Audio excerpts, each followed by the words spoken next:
नमस्कार मित्रांनो, स्वागत आहे तुमचं नोमॅडिक ज्ञानेश्वर एका नवीन ब्लॉगमध्ये. आता मी आहे भारताच्या पूर्व किनारपट्टीवरती असलेल्या एक सुप्रसिद्ध शहरामध्ये, ज्याला कलियुगातलं वैकुंठ धाम असं पण म्हटलं जातं. तर हो, मी आता आहे ओडिसामधील जगन्नाथपुरी या शहरामध्ये.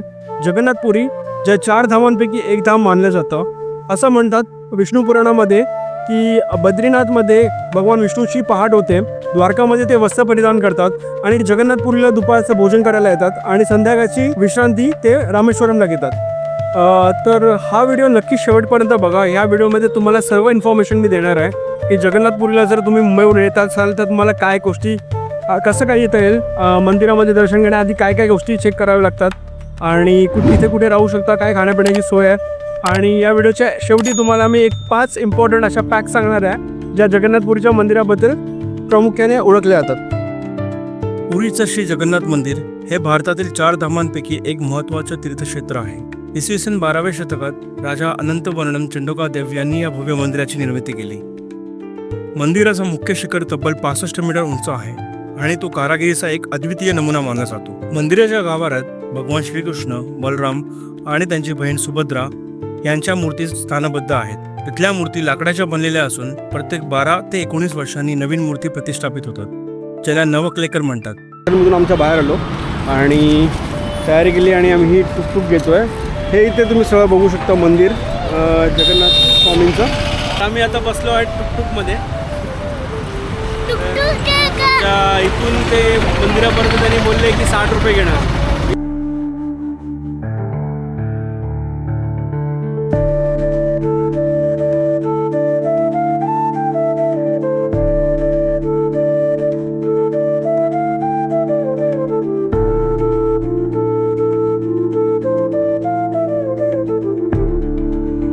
तसं चालत जाऊ शकत होतो, पण गरमी एवढी आहे ना, त्यामुळे चालत जाणं कठीण आहे.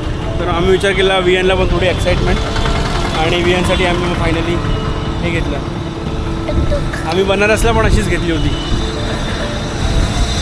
कारण की ही टुकटुक घेण्याचा एक फायदा असा आहे की मंदिराच्याच गेटपर्यंत जाता येतं. बाकीच्या या रिक्षा वगैरे घेतल्या ना, त्या फक्त तुम्हाला एक 500 मीटरवरती आधी सोडतात. सो बेटर 60 रुपयात गेलेलं बरं. पुरीला येण्यासाठी भारताच्या प्रत्येक मोठ्या शहरातून डायरेक्ट ट्रेन्स अवेलेबल आहेत. जर तुमच्या शहरातून पुरीसाठी डायरेक्ट ट्रेन नसेल तर सर्वात जवळचे स्टेशन आहे भुवनेश्वर. भुवनेश्वर ते पुरी हे साधारणतः 60 ते 70 किलोमीटर इतकं डिस्टन्स आहे, जे तुम्ही बस, ट्रेन किंवा प्रायव्हेट टॅक्सी सुद्धा करून येऊ शकता. अजून इथे फोटो काढतात. अजून माझ्या पाठी आहे जगन्नाथपुरी.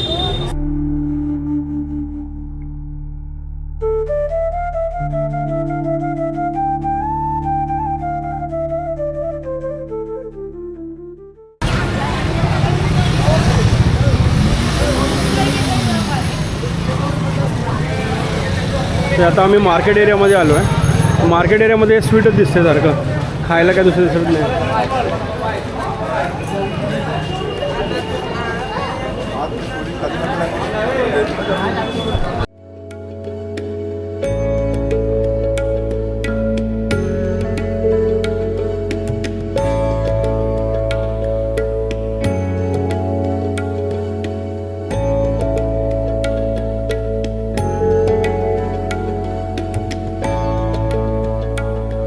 मंदिराच्या सभोवताली खाण्यापिण्याच्या बऱ्याच सुविधा आहेत, परंतु बहुतांशी दुकानं ही मिठाईचीच आहेत. बऱ्याच ठिकाणी खानावळ सुद्धा आहेत, जिथे तुम्हाला एक थाळी 150 ते 200 रुपये याप्रमाणे भेटेल. ते जेवणाचे खरेच वांदे आहेत, कुठलंच रेस्टॉरंट नाही आहे. इकडे एक थाळी सिस्टममध्ये आलो. 3 भाज्या, चपात्या, पापड, डाळ भात हेच खातात. सो आता आमचं जेवण झालं आहे. बिल बघायचं. सो हे होतं रेस्टॉरंट कालिया हॉटेल. जेवण चांगलं होतं, पण हायजीनचा थोडा प्रॉब्लेम वाटला मला. आता आम्ही थोडं स्वीट डिश खायचा प्रयत्न करतो. स्वीट डिश बघतो काय मिळते का. बियांना काहीतरी गोड खायचं आहे. हे शेणापोडा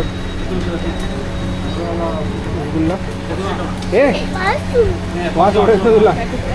स्वीट शॉपमध्ये आम्ही घेतली 3 रसगुल्ले. कसं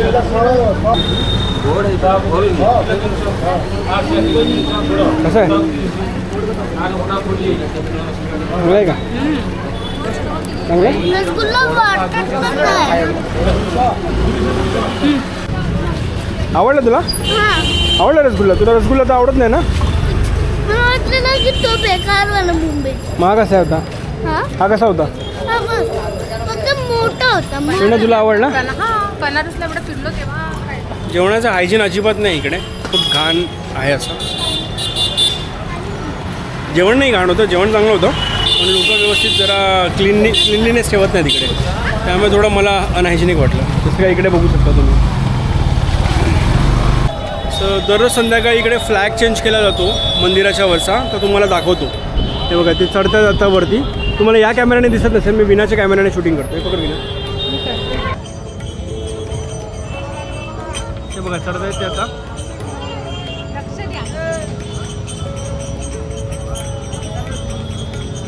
पुरीच्या श्री जगन्नाथ मंदिरात दररोज ध्वजा बदलण्याची परंपरा आहे हा ध्वज बदलण्यामागे एक खास धार्मिक महत्त्व आहे असे मानले जाते की ध्वज स्वतः भगवान जगन्नाथाचे प्रतीक आहे दररोज नवीन ध्वज लावून प्रभूला नवीन ऊर्जा अर्पण केली जाते आणि भक्तांना नवीन आशीर्वाद दिला जातो असं म्हणतात जर एखाद्या दिवशी हा ध्वज नाही बदलण्यात आला तर पुढील 18 वर्षासाठी मंदिर बंद करण्यात येईल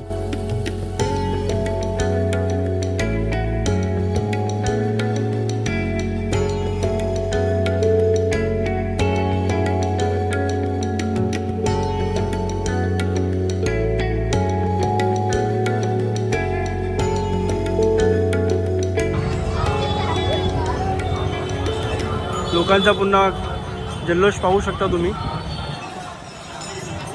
पुन्हा जनसैलाब इकडे आहे आणि या मंदिरासमोर त्यांनी ध्वज चेंज केला असं म्हणतात नॉन हिंदू आणि जे सनातनी लोक नाही आहेत त्यांना इथे आतमध्ये अलाउड नाही आहे जायला या मंदिरात तर मोठे मोठे जे दिग्गज होते जसे बाबासाहेब आंबेडकर इंदिरा गांधी आणि गांधीजी यांना आतमध्ये जाऊन दिलं नव्हतं कारण की हे ज्यांच्यासोबत आले होते ते नॉन हिंदू होते तर नॉन हिंदूंना आतमध्ये एंट्री नाही आहे अजिबात या मंदिरात तेव्हा या बोर्डवरती लिहिलं नॉन हिंदू लोकांना प्रवेश अजिबात नाही इकडे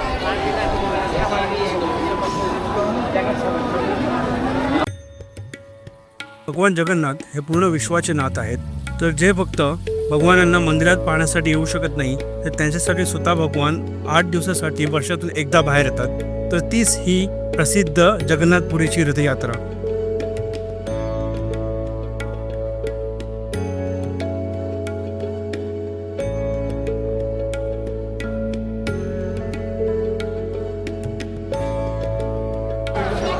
तर हे आहे उत्तरद्वार आणि माझ्या मागे बघू शकता तुम्ही जगन्नाथपुरीचं एक भव्य दिव्य असं मंदिर आहे आणि खूप सुंदर असं आहे मी दर्शनासाठी आतमध्ये गेलो नाही अजून कारण की मोबाईल आणि कॅमेराज मला आतमध्ये बाहेर जमा करावे लागतील आणि ते बाहेर जमा केल्यानंतरच मला आतमध्ये जाता येईल तर आता आम्ही चाललो आहे मोबाईल बॅग वगैरे सगळे जमा करायला आणि आतमध्ये दर्शन करून घेतो माझे एक कलिगचे रिलेटिव्ज आहेत ते इथे राहतात ते मला भेटायला येणार आहेत तर ते म्हणाले तुम्ही जाऊन आतमध्ये दर्शन करून या बाकी भोग वगैरे जे पण आहे ते स्वतः आम्हाला घेऊन जातील तिकडे मोबाईल वगैरे घेऊन शकतो शूज वगैरे पण आम्ही गेलो तिकडे तर कॅमेरा अलाउड नाही आहे ठेवायला तर कॅमेरासाठी मला बाहेर जावं लागतं आता तुम्ही इकडे आजूबाजूचा परिसर बघू शकता सगळा एकदम पिंक कलरनी त्यांनी युनिक कलर दिलेला आहे प्रत्येकाला कारण की ती थीमच मेंटेन केली आहे त्या लोकांनी इकडे जगन्नाथपुरीला हे इथे परत एकदा मंदिर संध्याकाळचे वाजले 6:05 मार्केट एरिया तर आम्ही जस्ट आता दर्शन करून बाहेर आलो आणि चपला वगैरे कलेक्ट केल्या दर्शन 15 मिनटात झालं जास्त काही गर्दी नव्हती आणि बघू आम्ही सकाळी पुन्हा उद्या येणार आहोत दर्शनासाठी सो ॲज युजल इथे घ्यायला आलो मॅग्नेट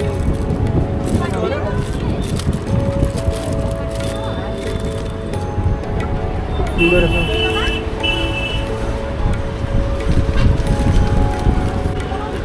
असं मी 4 मॅग्नेट घेतले इकडे बरेच चांगल्या मूर्ती वगैरे पण आहे खूप मस्त आहे काय आहे ते मला हे पाहिजे काय पाहिजे नाही ते देवापाच आहे पाप लागणार तुला नाही पण ते देवाचे तिथं शोपीस म्हणून तरी ठेवू शकतो ते पूजेला ठेवू शकतो.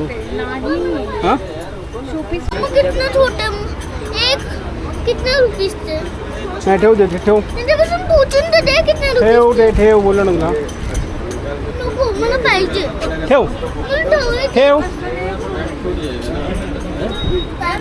ची आता बेसिक शॉपिंग झालेली आहे. आम्ही घेतले फ्रीज मॅग्नेट्स. विणाला बरंच काही आवडलं होतं पण आम्ही काय जास्त घेणार नाही. याचं बघा याचं दरवेळेचं रडणं असतं येडपट पोरगा. मग हा येडपट आहे. हिरो कसला हिरो हिरो आहेस तू. सो आता आम्ही चाललो आहे हॉटेलला परत. तर ते जे मित्र होते मी तुम्हाला म्हणालो ना माझे कलिगचे जे नातेवाईक आहेत ते आम्ही आतमध्ये भोग म्हणजे प्रसाद मिळतो तो विकत घ्यावा लागतो ॲक्च्युली. तो आम्ही घेतला नाही कारण की ते म्हणाले की आमच्यासाठी ते घेऊन येतील.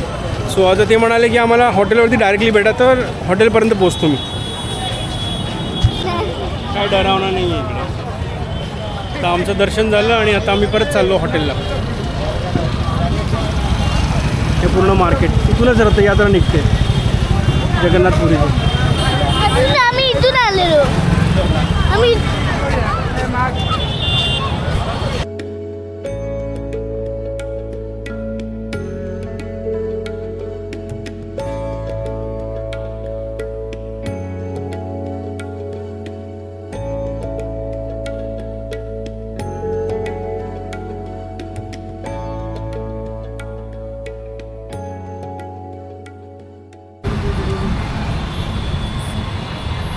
तर हे आहे आमचं हॉटेल हरिबोल. तिथून आमच्या पहिल्या माळ्यावरती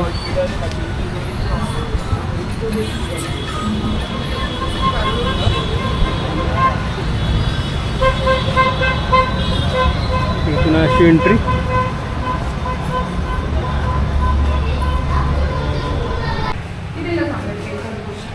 इथून एक आहे अशी एंट्री. हॉटेल खूप नीट अँड क्लीन आहे. मंदिरापासून जवळजवळ 1 किलोमीटर अंतरावरती असेल. तर चालत पण जाऊ शकतो आम्ही पण आम्ही अवॉइड केलं चालत जाणं. कॅमेरा फ्लिकर का करतोय कळत नाही.